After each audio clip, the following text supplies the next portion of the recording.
Hello friends, welcome back to the new tutorial of the Xero. Today we are going to learn how to create a code using the Xero API in the Node.js. Those who haven't subscribed my channel yet, please do subscribe my channel. And if you like the video, please do like, share and comment on my video. So let's get started. So here we go with the full-fledged code. Let's add it. Okay, so here we have to create a code using the Xero API in the Node.js. Require this one authorization token. We will get it from the server.js or we will get it from the terminal. This is our SS token. Let's add it. So here we go with the SS token.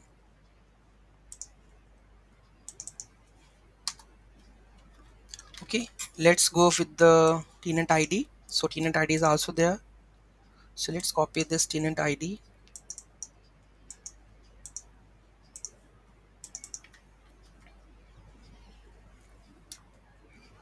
Okay, this is done.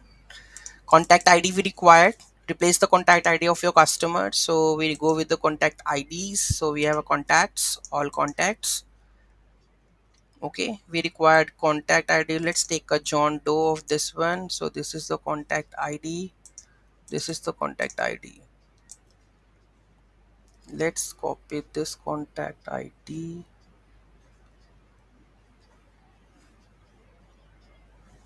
This is the contact ID, right? So we need to paste this contact ID over here. Okay, so take the contact ID. Okay, then we have a line of items, like which items you want to create for a code, so you can add it over here. Okay, add more line of items if required. You can add necessary fields as per Xero API documentation. You can add over here.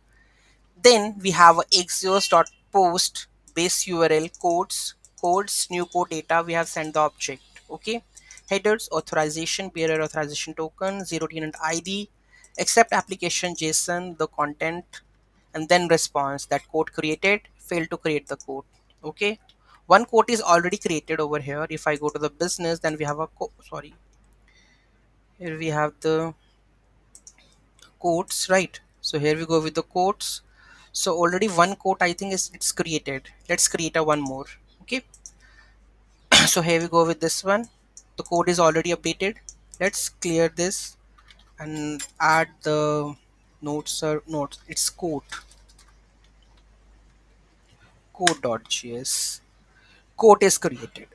Okay, with the test product provider name test product. Okay, let's check this one. Currently it's one. Let's check the another one with the John Doe that we have added. Okay, and this one, let's go with this one. Okay, so here we have the code. So this is Q002, and if I go over here in the terminal, it's Q002, right? Code number. Okay, contact is already selected and the item is already added with the quantity 2. Okay, so that means we have created that code successfully. Any doubt, any query in that, do let me know in the comment section. Thank you so much for watching this video. Have a great day.